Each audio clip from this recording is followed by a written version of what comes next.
তো কোনটা বিপ্লব হয়েছে? এই যে জুলাই আগস্ট, এটাকে আপনি কি বলবেন? এটা একটা জঙ্গি হামলা হয়েছে। জুলাই আগস্টে একটা জঙ্গি হামলা হয়েছে।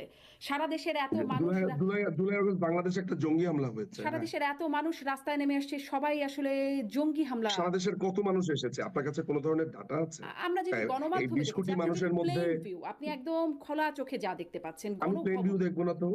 আমি কোনোদিনই প্লেন ভিউ দেখবো না। আমি একজন লয়ার, আমার কাজই হচ্ছে খুবই ক্রিটিক্যালি হ্যাঁ, দেখা। নিশ্চয়ই আপনি আপনি। প্লেন ভিউ দেখতে পারেন, আমি হ্যাঁ, দেখবো না। কিন্তু আপনি আমি খুবই ক্রিটিক্যালি দেখি। কিন্তু আপনাকে তো প্লেন ভিউটা দেখতেই হবে, ক্রিটিক্যালি দেখবার জন্য খালি চোখে আগে দেখতে আমি হবে, তারপর আপনি সেটা প্লেন ক্রিটিক্যাল বিশ্লেষণ প্লেন করতে ভিউর পারেন। মধ্যে কোনো গণভবনে, প্রশ্ন নেই।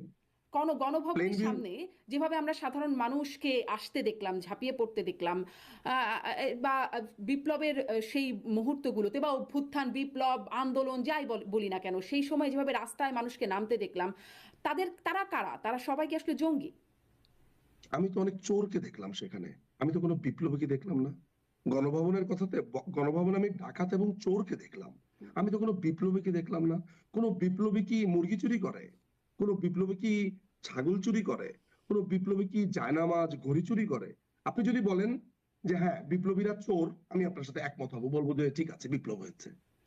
বিপ্লবীরা তো চুরি করে না, বিপ্লবীরা বিপ্লব করে, বিপ্লবীরা সমাজ বদলায়, বিপ্লবীরা সমস্যার সমাধান করে, মানুষকে আশ্বস্ত করে। কিন্তু বিপ্লবীরা তো মুরগি চোর না, বিপ্লবীরা তো হাঁস চোর না, মাছ চোর না, বিপ্লবীরা তো ধ্বংস করে না।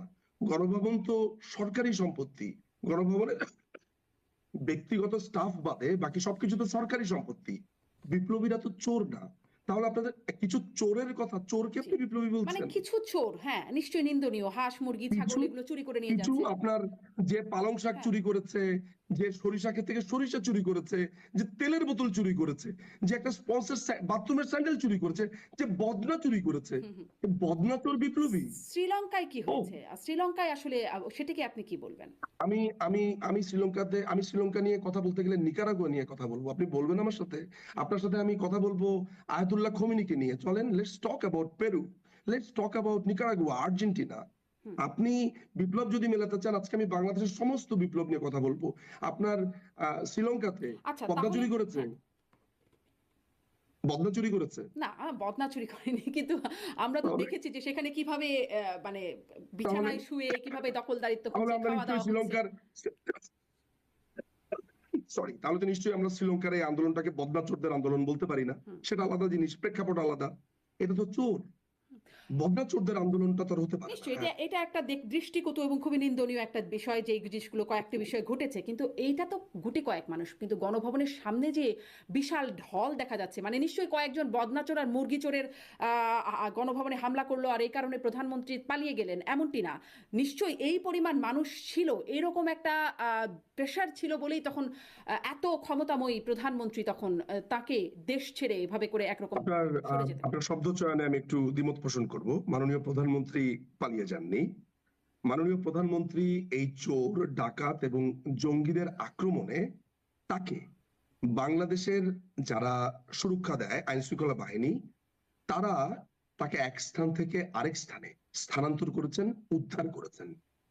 কারণ আপনি কখনো শুনেছেন যে কেউ পালিয়ে যায়, পালিয়ে যাওয়ার সময় বাংলাদেশেরই এয়ারফোর্সের অফিসারদেরকে নিয়ে তিনি পালিয়ে যান? শুনেছেন কখনো? এবং তারা কিন্তু চাকুরিতে আছেন। আপনার ব্রিগেডিয়ার জেনারেল খালিদ কামাল, তারপর আরো যারা আছেন, পিজিআর এর কমান্ডার, তারপরে আরো যারা যারা আপনার বিমান বাহিনীর চিফ যিনি আছেন, তারপর সেনাবাহিনীর চিফ যিনি আছেন, তারা তো সবাই অকিবহাল। তাহলে তারা তাকে নিরাপদে উদ্ধার সেনাবাহিনীর করেছেন। চিফ বলেছেন যে বাংলাদেশ তিনি যে দেশ ছেড়ে চলে যাচ্ছেন এই বিষয়টি তার জানা ছিল না। এই জায়গাটা আপনাদের একটু ক্লিয়ার হয়ে নিব। হুম। প্রথমে এটা আমি ক্লিয়ার হবো, এই যে আপনি বলেছেন পালিয়ে গেছেন, তাহলে আপনাদের সংজ্ঞাগুলো তো বড় অদ্ভুত। বিপ্লবী সংজ্ঞা চোর, যারা চুরি করেছে তাদেরকে বিপ্লবী বলছেন। বাংলাদেশের ইকুইপমেন্ট ব্যবহার করে, বাংলাদেশের আকাশসীমা ব্যবহার করে, বাংলাদেশের এয়ারক্রাফট ব্যবহার করে, বাংলাদেশের আর্মি নেভি, তাদেরকে ব্যবহার করে প্রধানমন্ত্রী পালিয়ে গেলেন। প্রধানমন্ত্রী এই মুহূর্তে আছে নিরাপদ স্থানে, তিনি এখনো বাংলাদেশের প্রধানমন্ত্রী। এই জঙ্গি হামলা কেটে গেলে, অচিরেই কেটে যাবে, তিনি বাংলাদেশে ফিরবেন। আর আপনি যে মানুষের কথা বলছেন এটা আপনি খালি চোখে দেখতে পাচ্ছেন।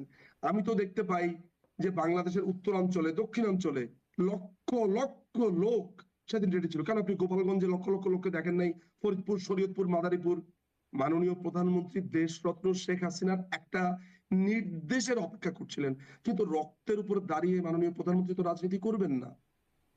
বাংলাদেশকে, বাংলাদেশে যদি প্রধানমন্ত্রী চাইতেন, যদি চাইতেন, যদি চাইতেন, আপনার কি মনে হয় উনি যদি একটা ডাক শুধু দিতেন, যার যা কিছু আছে ঝাঁপিয়ে পড়ো, আপনার কি মনে হয় 10, 15, 20, 30, 40, 1 লক্ষ লোক নিহত হতো না? মাননীয় প্রধানমন্ত্রী তো সেই রক্তের উপর দাঁড়িয়ে ওই মুহূর্তে দেশ শাসন করবেন না। প্রধানমন্ত্রী তিনি অপেক্ষা করবেন সমাজ